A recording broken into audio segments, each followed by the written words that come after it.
पितृदोषांपासून मुक्तीसाठी भगवद्गीतेचा 7व्या अध्यायाचे महत्त्व. पितृपक्षामध्ये गीतेच्या 7व्या अध्यायाचा पाठ केला तर पितृदोषांपासून मुक्ती मिळते. भगवद्गीतेच्या 7व्या अध्यायाचे महात्म्य भगवान शंकरांनी माता पार्वतीला सांगितले होते.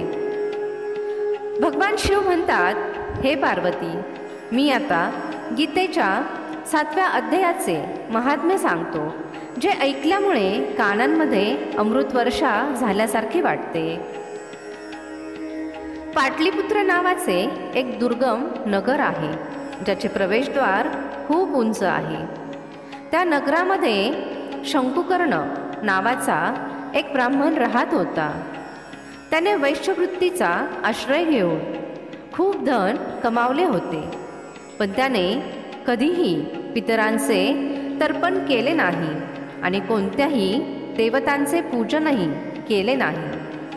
एक वेळची गोष्ट आहे, त्याप्रमाणे त्याचा 4था विवाह करण्यासाठी त्याच्या मुलांबरोबर आणि भावांबरोबर त्याने यात्रा केली. रस्त्यामध्ये अर्धी रात्र झाल्यानंतर जेव्हा तो झोपला होता, त्यावेळी एक साप त्याच्या हाताला चावला.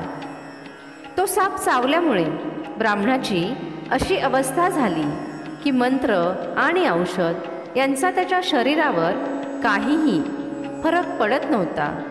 त्यानंतर काही वेळातच त्या ब्राह्मणांनी प्राण सोडले आणि त्याचे प्रेत बनले.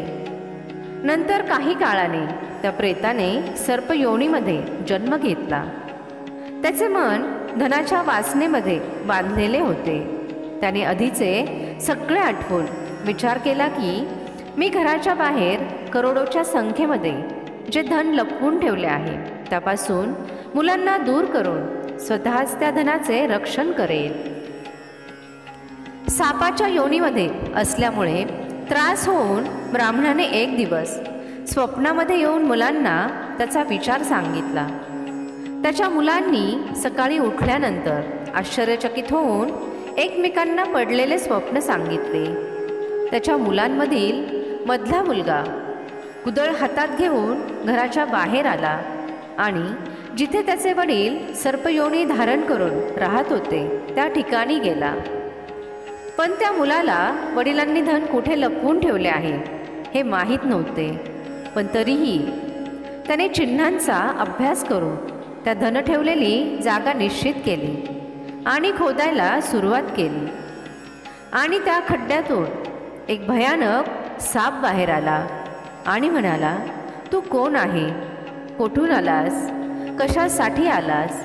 इथे खड्डा का खोदत आहे? कोणी तुला पाठवले आहे? या सगळ्या गोष्टी माझ्या समोर सांग. मुलगा म्हणाला, मी तुमचा मुलगा आहे. माझं नाव शिव आहे. मी रात्री पडलेल्या स्वप्नांमुळे आश्चर्यचकित होऊन इथे सोनं घेण्यासाठी कुतूहलाने आलो आहे. मुलाचं ते बोलणं ऐकून साप हसत हसत मोठ्या आवाजात म्हणाला, जर तू माझा मुलगा असशील तर मला लगेच या बंधनातून मुक्त कर. मी माझ्या पूर्वजन्मी पुरून ठेवलेल्या धनासाठीच सर्पयोनीमध्ये जन्म घेतला आहे. हे ऐकल्यावर मुलगा वडिलांना म्हणाला, तुमची मुक्ती कशी होईल? याचा उपाय मला सांगा, कारण मी सगळ्या लोकांना सोडून इथे तुमच्याजवळ आलो आहे. वडील मुलाला म्हणाले, गीतेच्या अमृतमय 7व्या अध्यायाला सोडून तीर्थ, दान, यज्ञ, तप हे सगळं काहीही उपयोगाचे नाही. फक्त भगवद्गीतेचा 7वा अध्याय मृत्यू आणि दुःखांना दूर करणार आहे. माझ्या श्राद्धाच्या दिवशी गीतेचा 7वा अध्याय पाठ करणाऱ्या ब्राह्मणाला श्रद्धापूर्वक भोजन दे, त्यामुळे नक्कीच माझी मुक्ती होईल.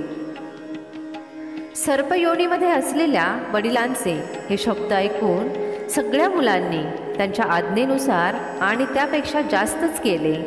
तेव्हा शंकुकर्णाने आपले सर्प शरीर सोडून दिव्य देह धारण केला आणि सगळे धन मुलांच्या स्वाधीन केले. वडिलांनी करोडोंच्या संख्येमध्ये असलेले धन मुलांना वाटून दिले। त्यामुळे मुलं खुश झाली। त्यांची बुद्धी नेहमी चांगले काम आणि दानधर्म करण्यामध्ये लागलेली असायची। विहीर, यज्ञ, देव, मंदिर यासाठी या धनांचा उपयोग केला आणि अन्नशाळासुद्धा उघडली आणि गीतेच्या 7व्या अध्यायाचा नेहमी जप करत त्यांनी मोक्ष प्राप्त केला। हे पार्वती, हे तुला 7व्या अध्यायाचे महात्म्य सांगितले, ज्याच्या फक्त ऐकल्यामुळे माणूस सगळ्या पापांपासून मुक्त होतो। असे म्हणतात की पितृपक्षातील 15 दिवस ज्या व्यक्ती तर्पण, श्राद्ध इत्यादी गोष्टी करू शकत नसतील, त्यांनी त्या दिवशी गीतेच्या 7व्या अध्यायाचा पाठ नक्की ऐकला पाहिजे आणि त्याचे फळ आपल्या पितरांना अर्पण केले पाहिजे। हा व्हिडिओ तुम्हाला आवडला असेल तर व्हिडिओला एक लाईक नक्की करा।